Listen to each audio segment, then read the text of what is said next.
Many moons ago, I saw Chanel from Chanel Days, I'll link her channel below, sharing this deck that she created in honor of Persephone. In some of her videos, I can't remember which one I first saw it in, because she's mentioned it here and there. And I so wished that she would make it available, and she did. So I want to do a walkthrough of this deck.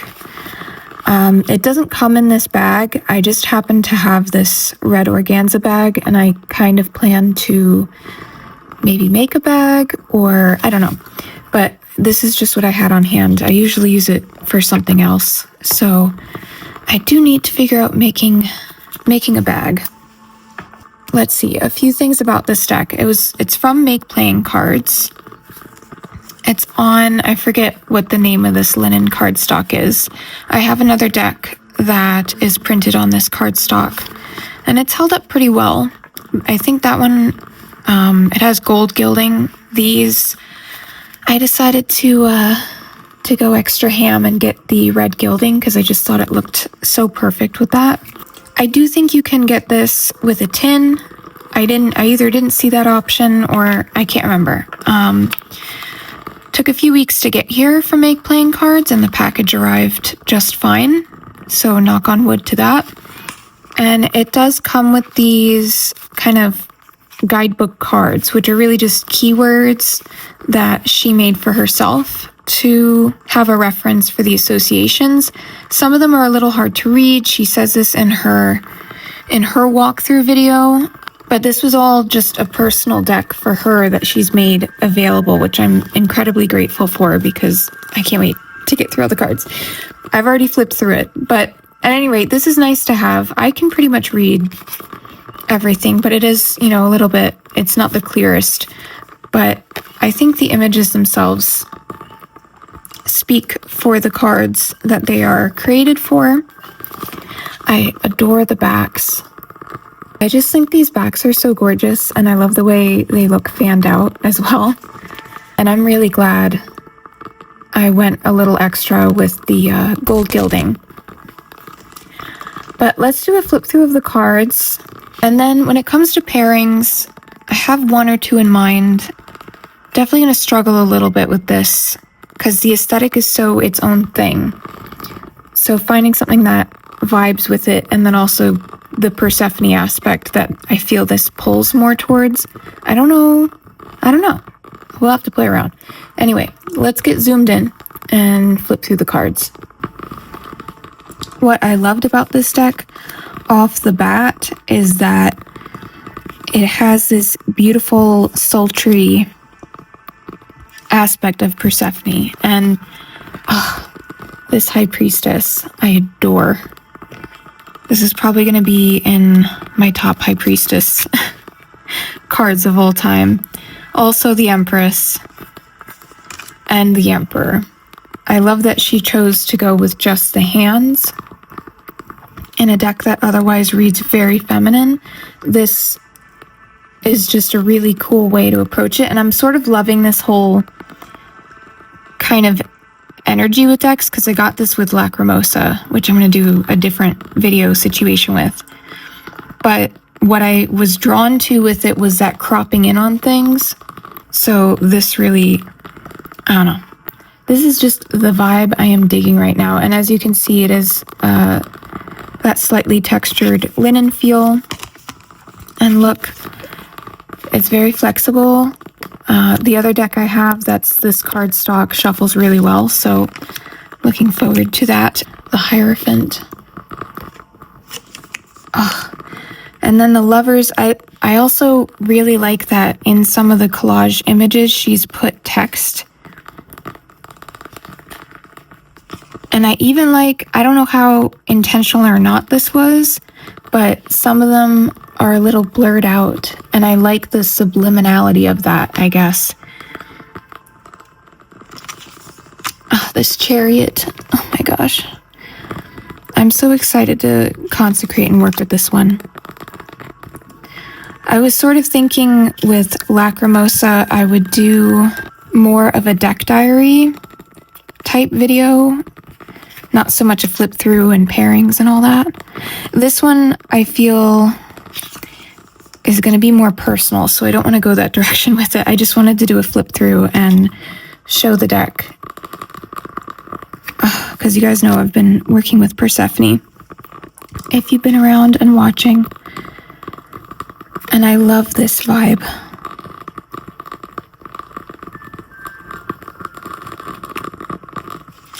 Do not worry about your contradictions. Persephone is both floral maiden and queen of death. You too can be both. I love those little additions. And they're not on every card, it's just here and there. The shadow for the devil.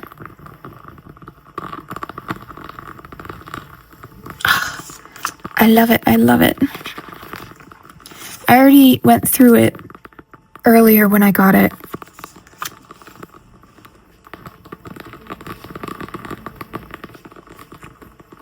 I was too excited to set up and film right then, and it wasn't really a good time too.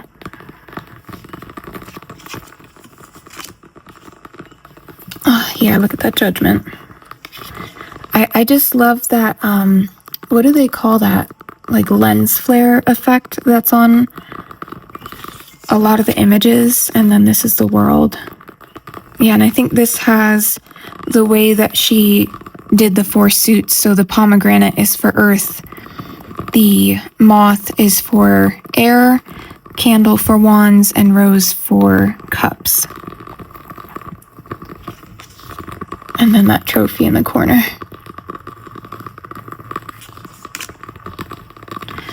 There's also a few extra cards in this deck. So we have Persephone's Path, better,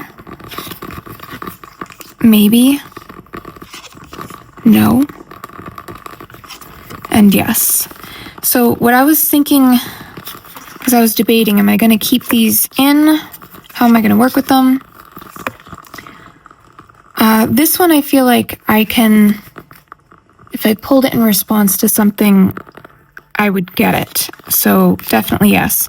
These 3, I was thinking, if I pull it in response to a direct question, maybe it could work something like, say I ask, let's just say something like, what can I learn from the mistakes I've made? Say I'm sitting and journaling on that kind of a prompt, and I pull the card better. That would sort of maybe be an indication that there's a better question that I should be asking. I could see using it for that. And then if I had the same question, what can I learn from the mistakes I've made? And I pull maybe, I could kind of see pulling a card in addition to this and using it as like a maybe this, like a way of reframing without it being so concrete, where there's like a message of allowance, where it's like, maybe you can try this. That could be interesting. No could just be, don't ask this question. Or, you know, depending on what it's responding to. Maybe no would be, this isn't the direction you should be taking this reading in. Try something else. And then yes could kind of maybe, again, to pull another card. So if the question's, what can I learn from mistakes I've made? And I pull yes. And then say I pull a tarot card, what am I saying yes to? Ace of Air. Maybe that could be that what I can learn from mistakes I've made is to say yes to getting clarity on things before reacting to them. Or something like that. You know, kind of playing around with that idea of how I might incorporate these cards, because I kind of really do want to leave them in. They're just cool. So I shall leave them in for now and see how that works out, see how it intuitively plays out if those show up in a reading.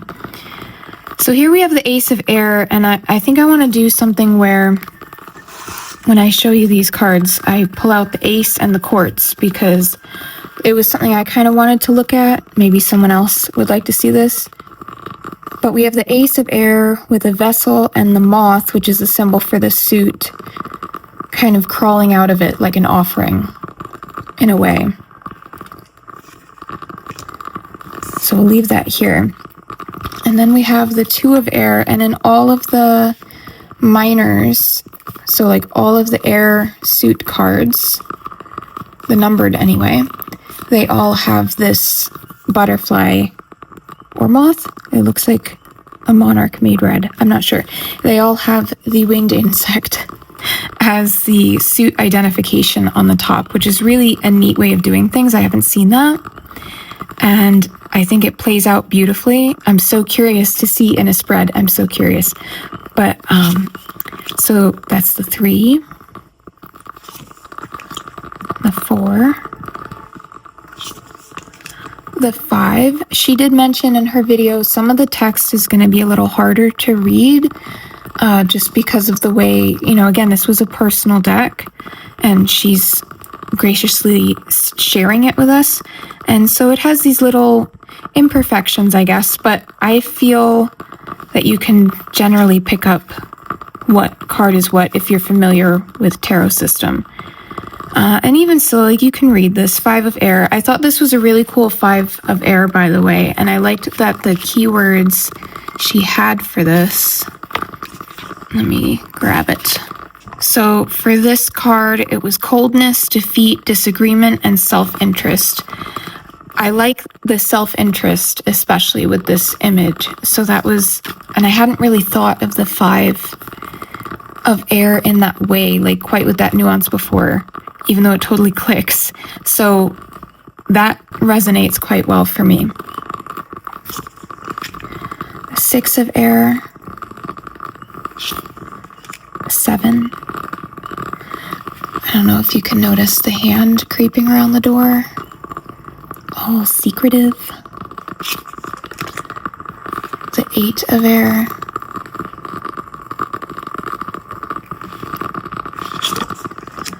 The 9. I love this image, like that fractured mind. And then surrounded by darkness, and it even looks like there's a dark moth landing on her head. I don't know if that translates as well on camera. You have to forgive me if my voice is a little bit rough. I'm trying to be gentle with it because it's not so happy at the moment for whatever reason. 10 of Air. I like that there's this vibe of release with it, but then also the just total defeat. Okay, so now we're in the courts, and I want to show these in a particular way. I want to lay them out because this was something I noticed when she was showing this deck before and doing the flip through, is that all the courts have this sort of layout where it's a hand reaching for the suit element in the page. The knights, I've come to think of, are like devouring their element. The queens are embodying, and the king, in a way, is commanding the element so well that they are the element.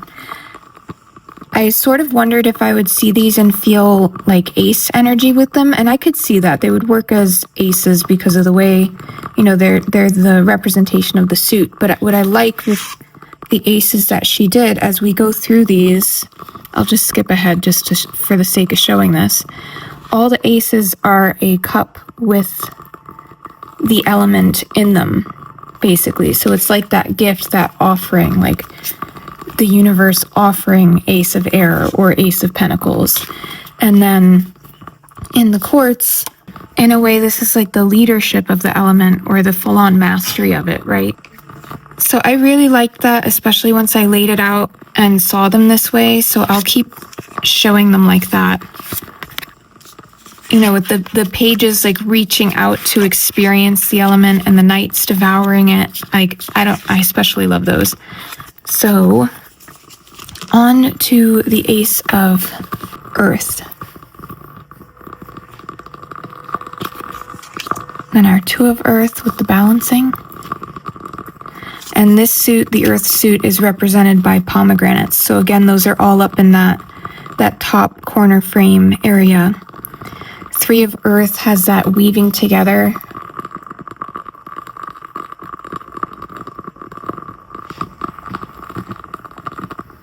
Working as a team to construct something. This 4 of earth, I think I'm seeing it correctly that she's ironing money, which is cheeky, and I love it. That's the other thing. I love the playfulness, but like in a mature, sensual way of this deck. This is the 6 of earth.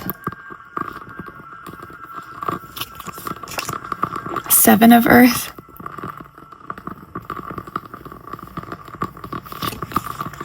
The 8 of earth. The 9 of earth. This is one of my favorite cards.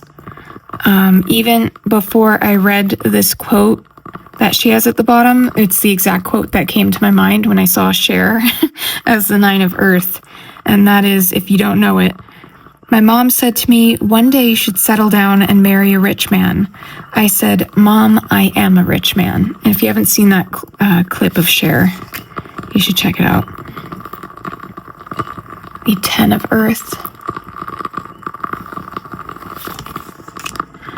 And then again, we have the 4 court cards where the page of earth is a hand reaching with that element. The knight, the lips with that sense of like tasting the element, devouring it in a way. And then the queen of earth embodying, and then the king of earth, I don't know, leading, being the full mastery of the suit. And then again, that's the ace with it in a cup as an offering. I think that's just such a really neat and unique way of doing these. So now we're on to the fire suit. And a little bit of text on here is the Greek word meraki, which reads, when you do something with your soul, creativity, or love, putting a piece of yourself into what you do. And I love that for the Ace of Fire. Then we have the 2 of Fire, and in this suit, it's all candles coming down from the top. 4 of Fire. 5 of Fire. I think the fire and the cup suit are my favorites in this deck. I love this just like roaring out, claiming your place kind of thing. Like, that's just pretty cool. 6 of Fire. I love this image. Same with the 7.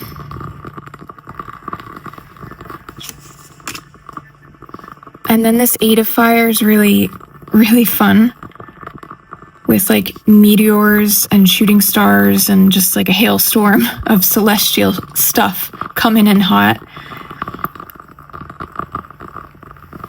Yeah, I think that's really clever. 9 of Fire. And the 10.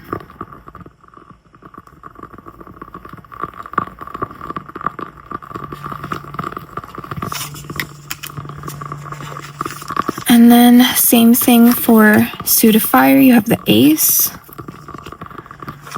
and then the page, the knight, the queen, and the king.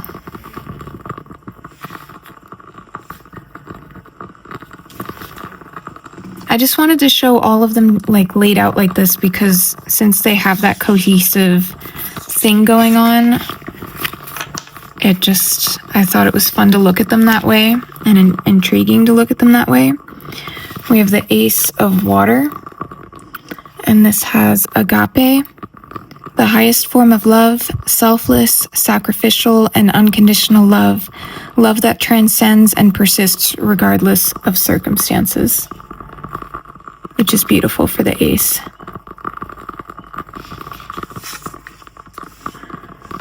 and our 2 of water. And in this suit, we have the roses up top, which is just so beautiful. 3 of water, 4 of water, the 5 of water. This is the 6 of water. I love this, the innocence of it. 7 of water. I also really love this depiction. It feels a bit confusing, like it actually makes you feel a little confused looking at it, and I love when a depiction of a card makes you feel the meaning of the card before you, like it just makes you viscerally feel it before you even recognize what the card is. 8 of water. 9 of water. The 10 of water. And then again onto our courts, where we have the page, the knight, queen, and king. So again, the way I'm thinking of it, the page is the student, or, they can show up as a sign of a communication or a message that's coming through. And that hand reaching to grasp, it also speaks to it makes me think of experiential learning, getting your hands on the thing that you're learning. So getting your hands into the learning of your emotions, or the emotional realm, or soulful work, or whatever you want to think of with the page of water.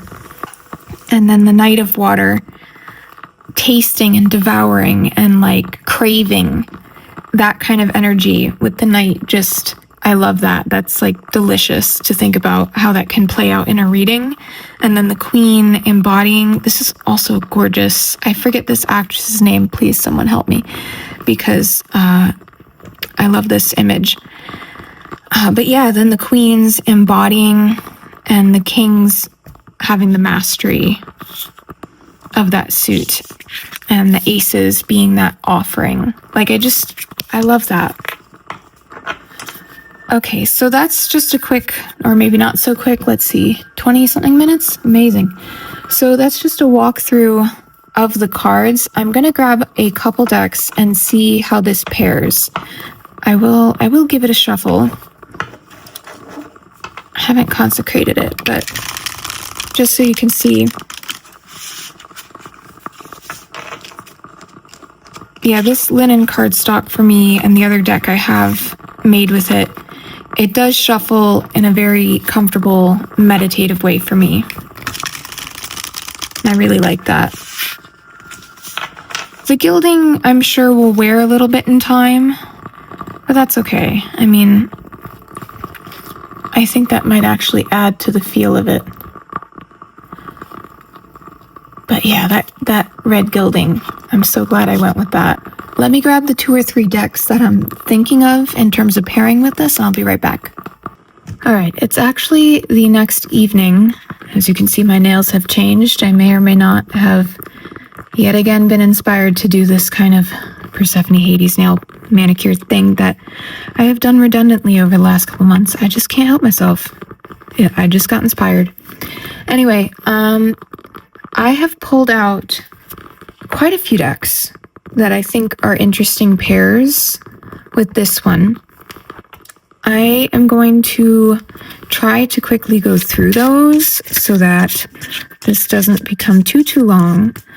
But I also want to talk a little bit at the end about working with this deck last night, because this is one of those situations where I have bonded with the deck real fast, and right off the bat just feel very connected into it in a way that feels quite personal. So the first Oracle deck is a bit out of left field in terms of artistic combo, color palette, all of that.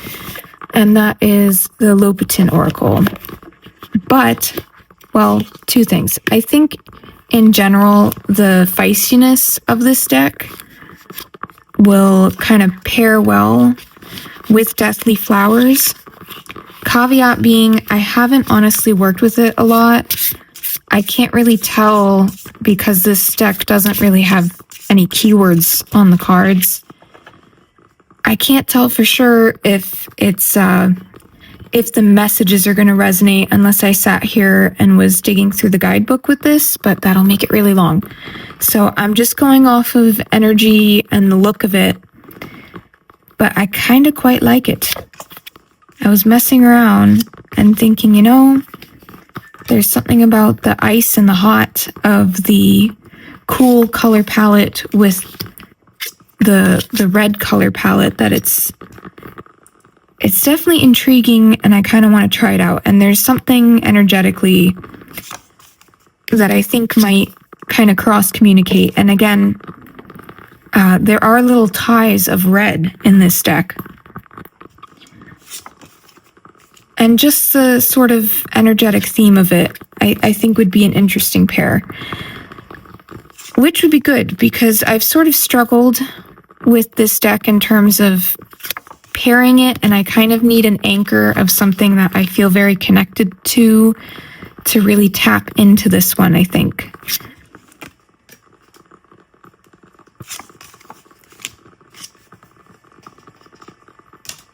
But you tell me, do you think this pair works? You know, again, it's kind of hard to like know for sure in some ways. If I just feel intuitively into the images, though, I kind of really like it. Like even this image and the sense of it with the Seven of Air and maybe trickery, and then Hanged Woman on the other side of that, kind of fits in. Kind of does something for me. So, and also energy of the wolf, which you could, in a sense, tie in with Hades and his association with dogs. So, I don't know. It's just interesting to play with, right? I will leave it at that and move on to the next pair. But this is definitely one I want to try and see, especially because I love the art in this Oracle deck, but I just haven't really tapped into it yet, to be honest. The next deck is yet another one that I haven't really quite found a working connection with, and that is the Soul Mirror Oracle. I think I've had this since summer. I was really excited to get it, and I still really love looking at it. It's kind of the same camp with Loputyn, where I don't know exactly how I want to work with it. This one does have keywords, but, well, you'll see. If you haven't seen, you'll see. So aesthetically wise, I think they're going to work. The thing that, you know, oddly enough, I get hung up on is you have the main keyword of reflection and then outward or inward, because the whole idea of this deck, I mean, it's been a minute since I read the guidebook, but it's sort of looking at polarities. And when I was first kind of looking at this deck and deciding if I wanted to try and get it, I thought that would be super seamless for me to work with, because I love to work with polarities in my readings. And I adore this artwork. But sometimes I don't know. I almost want just the keyword, but then I get all up in my head about ignoring the bottom two. But, I mean, so we have Unaware of Blessings with the Four of Air, and then Graceful with Blessings with the Tower. I don't know. I mean, you could lean into that in an interesting way. But there's like that initial hurdle that I need to get over. And, you know, to be honest, I haven't. It's not like I've put this one into rotation enough to say that I really tried. So that's on me. But I think this looks like a neat pairing, though.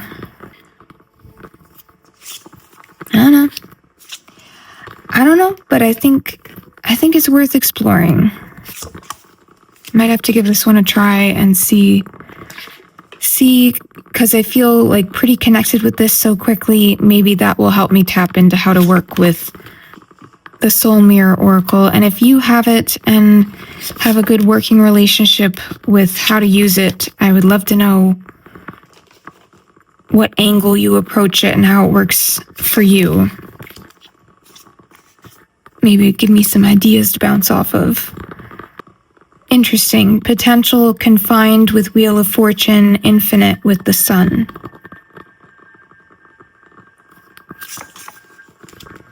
I can see it being intriguing. And it looks pretty neat. Overall, I'd say. But yeah, that is Soul Mirror Oracle. Another possibility. Okay, next up is Journey of a Lonely Soul Oracle. I very much got this with the intention of working with it with Persephone, but it hasn't worked its way into the practice yet. But these two paired together,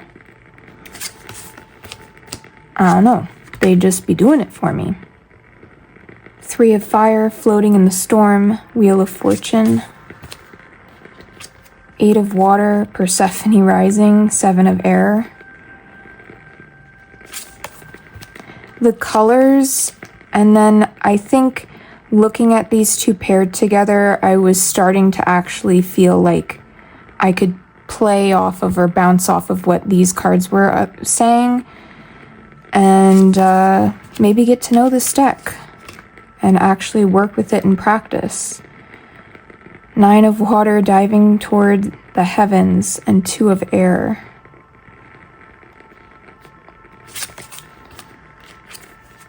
Seven of Fire, Cradled by the Sky, 4 of Swords. Yeah, the aesthetics work well together, and I think the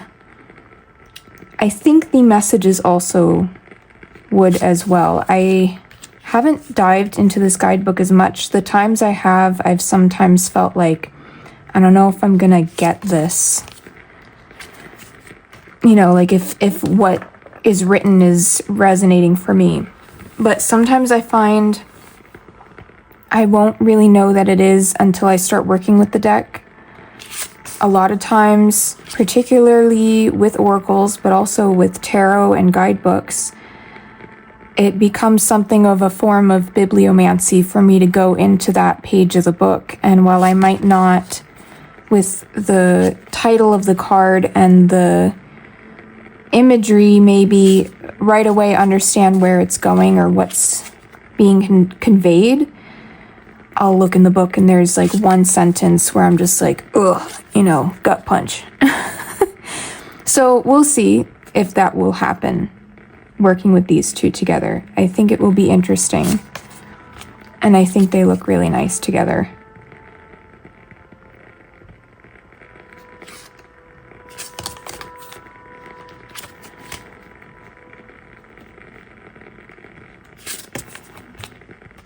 I'm just enjoying looking at these too much. I probably had to cut some of that. But that is Journey of a Lonely Soul. And definitely one I am going to pair it with. And just for your information, if you're someone who likes to see backs, I thought these looked pretty nice. Wow, what am I doing with my hands? I thought these looked pretty nice together. I think I'm just gonna give this a quick shuffle. And I'm saving the 2 that I wound up pulling in to my reading last night for the end, because I don't know, sort of want to show how that panned out, I guess.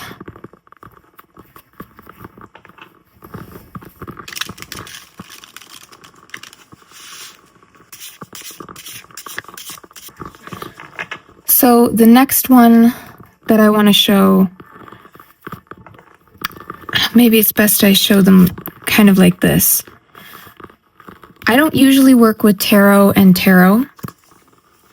I usually am tarot and oracle, but in this particular case, I can totally see these two working together because there's the feminine and then the masculine aspect, and the way that they talk is a bit different.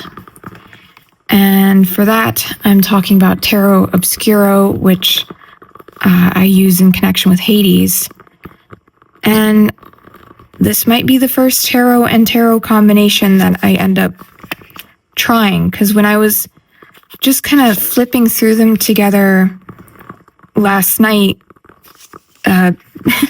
the way they were playing off one another was pretty interesting. I think I got the moon and the moon at the same time, and then it was like they were having a conversation together and connecting in with bits of story and readings and such that have come up for me throughout the last couple months.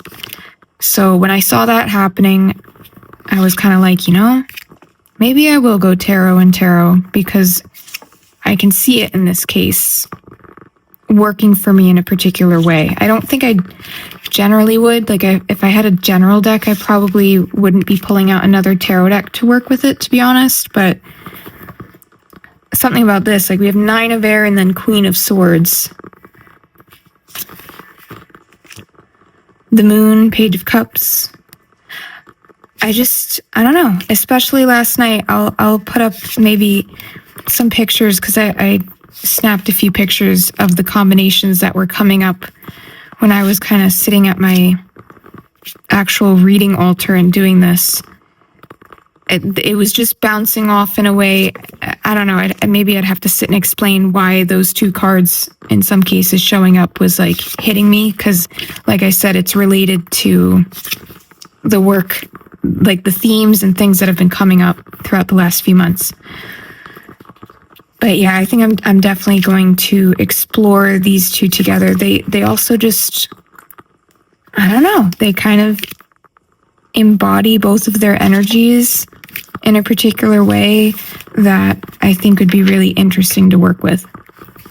So that is that pairing.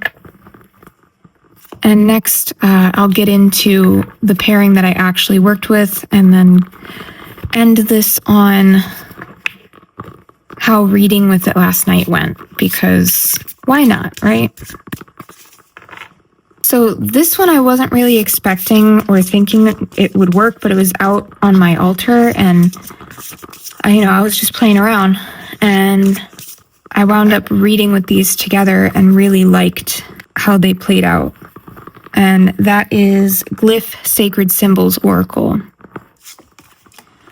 I guess the rosy, pink, dusty tones of this with the reds just was doing it for me. I don't know. Kind of a neat pairing.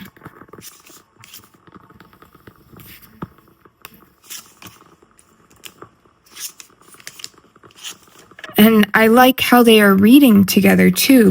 We have mirror at the center here with reflection, justice above, and then 5 of Air below.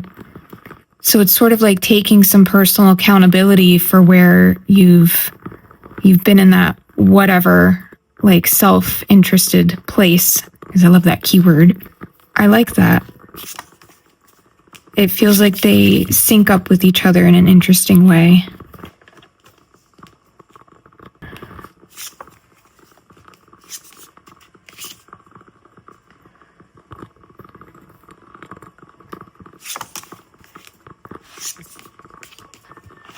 Persephone's Path, Key to Freedom, and the Lovers.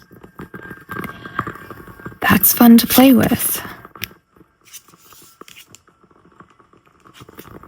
7 of Earth, ears, listen, with the symbol of elephant on here, and then the Emperor.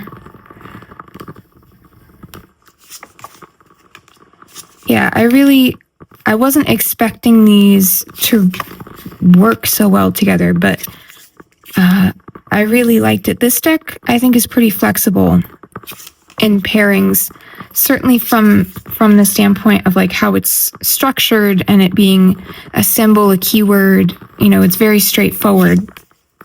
It's not a complicated concept, where the oracle card is like a really heavily involved type of meaning, you know? It's straightforward.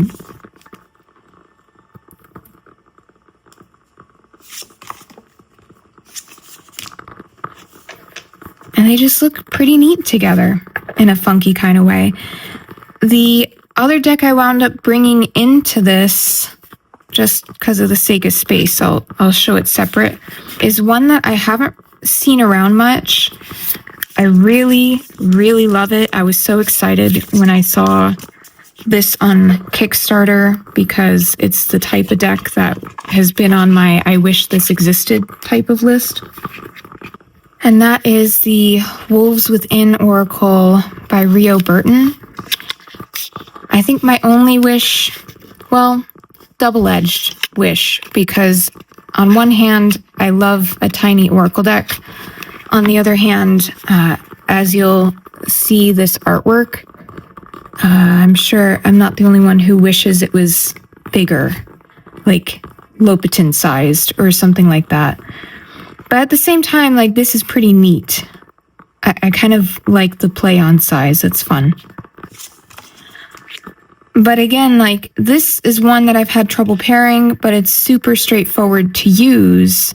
I just haven't really felt like the artwork meshes with a ton in my collection. And then because it's wolf themed, I had very specific ideas of how I was going to work with it. So this ties in really well, though. 8 of fire, strength, 4 of air. I can see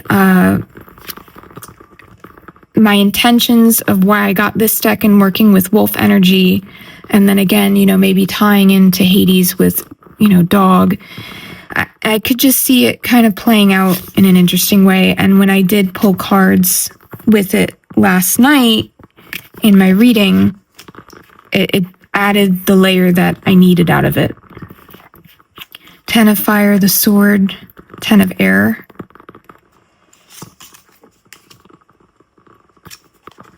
And, you know, the type of art is completely different, but I think it works on an energy level.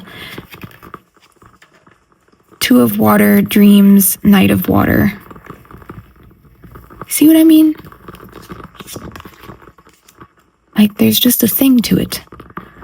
And this is one, like, I literally sat and went through both decks, you know, all the way down to the last card doing this, because I was just like, ooh, I love this.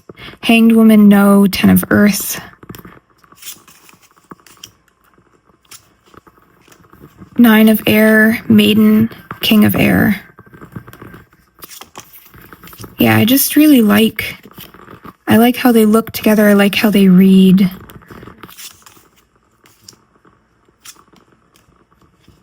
The sun, silence, the star.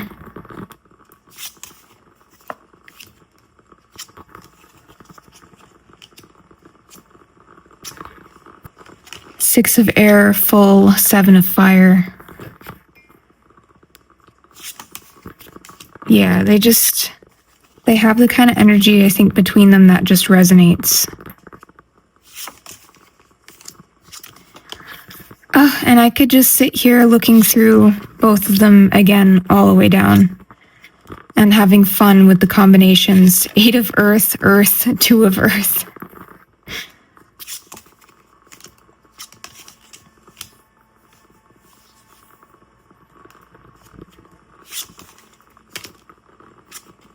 But it would have been really cool, or it would be really cool if the creator ever considered making this a bigger deck.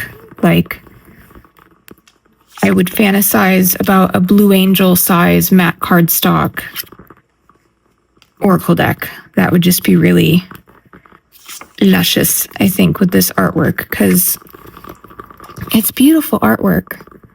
And you can still see all the details. And I do love the travel size kind of aspect of this. And, you know, it's easy to shuffle. It's on,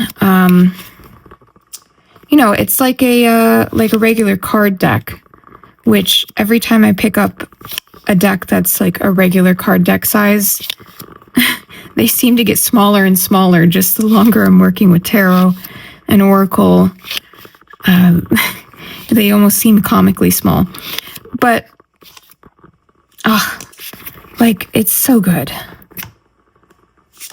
I would love to see it in a larger size, but I am grateful to have it at least on this size.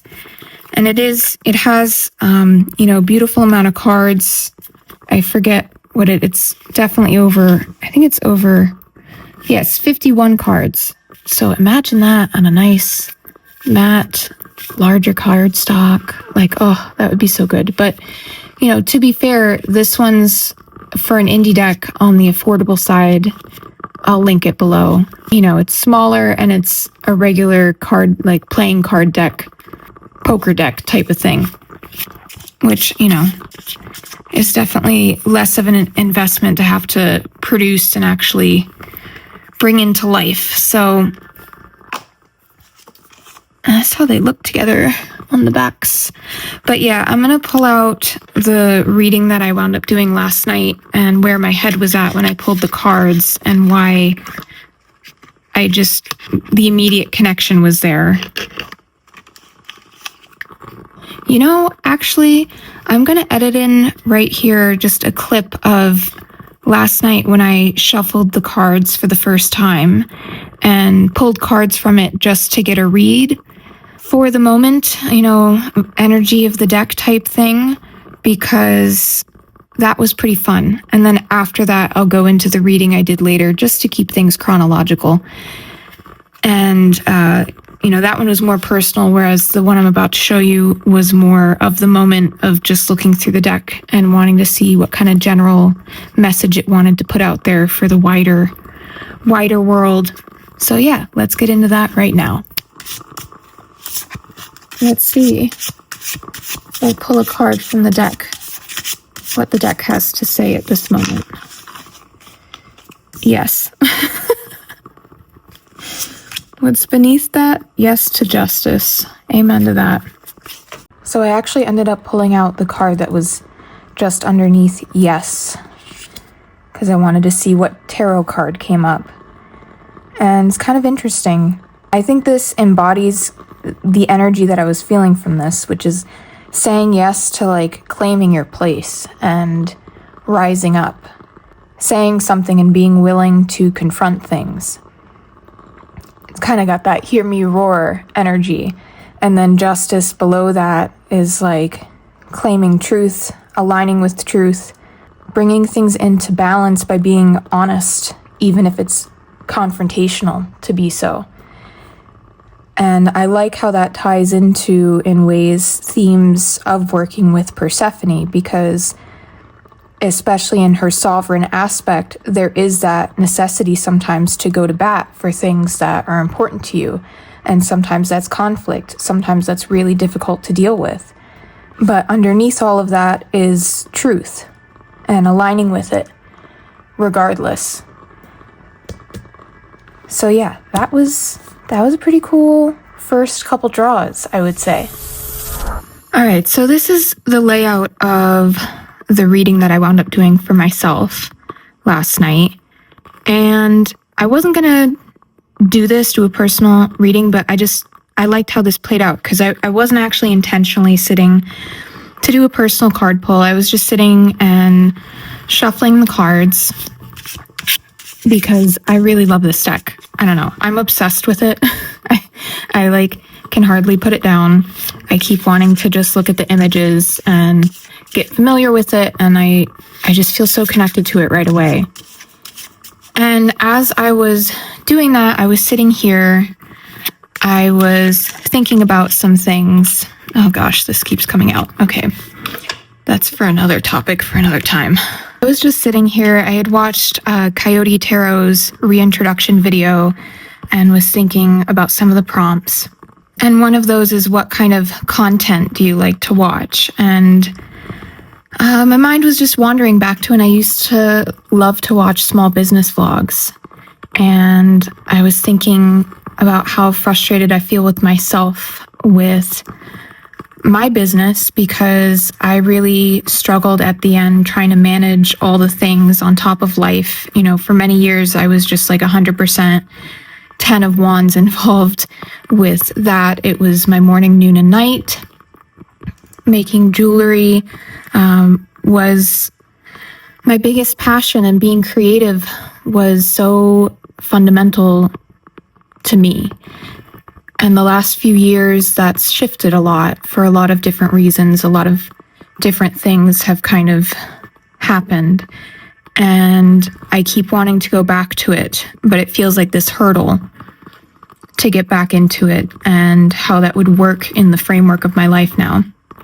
And I was sort of just shuffling and lamenting about, I wish I was more organized. I wished I more productive. Just all the things were running through my head. I wish I was better at or didn't struggle with so much. ADD, many things, you name it. And all the reasons why I sort of feel limited in my head. And I go to pull a card, and the first one down, 8 of air. So I literally had a laugh because, yes, absolutely. I tend to put myself in a cage in my own mind of what I'm capable of why I can or can't do things, all of that stuff. So I decided to pull below what was underneath the cage if I were to let it out. And it was the Empress. All of that creative energy and ability to generate and create things and let them flow and not be so rigid and not be so caught up in my head and be fully present and engaged with life. So this was just fascinating. And this deck was out. I kind of went and grabbed it because I was curious how it would play with this. And for the middle card, I was, shuffling and thinking, what's the bridge between this 8 of air and the Empress? And I got the Cave, which has the keyword retreat. So for me, that brought up a lot because this concept of cave, the Hermit's been coming up a lot for me too. But this concept ties back even further when I was working with Artemis. One of the things that I was most involved with that work was this idea from Women Who Run with the Wolves, this mythology of Liloba, who collects all the bones in the desert, brings them to her cave, figures out what song to sing to them to bring them back to life so that they can be set free and run off into the desert wild and free and turn into a laughing woman. And I love that story. I love working with that theme, that idea, and all of what it represents. So the cave coming up is sort of like get out of the cage, but go into the cave and really process and figure out how to bring to life this Empress energy. And then I pulled from this deck just because I wanted to see how it would play into it. And I pulled Secure Above, Lust Below of the Cave. So to me, again, that's just reiterating, like, go into the cave to secure your desire, your passion, that drive and connectivity to creative energy. Really take the time to give myself that space to do it. So I sat with this. I left it out. This wasn't like a formal reading at my altar. And this is where we're going to go a little layer deeper. But I want to mention it because it's part of why I've fallen in love with this deck right away. And if you don't want to hear anything about grief stuff, probably this is a good time to tune out. But later on, towards the end of the day, I, wanted to journal about this reading. But some other things were going through my mind as I was going about chores and was outside kind of putting all the recycling together and just listening to the woods. And I came back in to sit and journal, and The journal I have been sort of putting off the final entry for was standing out to me. I felt resistance to sitting and setting up to just go into the other journal I've been using in the meantime. It just wasn't feeling quite right. And so I had this beside me. I had the deck in front of me. And I was just sort of sitting there debating what to do. And I got the nudge to just pick up the cards, split them to a random place and see what was there. And the card I pulled was 5 of Water. The thing is, last night was the 6-month anniversary of my brother passing. It also happened to be the first Tuesday, the 29th, since he passed away. I tried recording all of this earlier and I couldn't do it because I got emotional talking about this part, but I had been dreading that day for a while and had pretty much been distracting myself through it. And I think sitting out with the trees and the wind blowing through them in the night sky, it was just made me think of him and how he would enjoy that moment and appreciate it.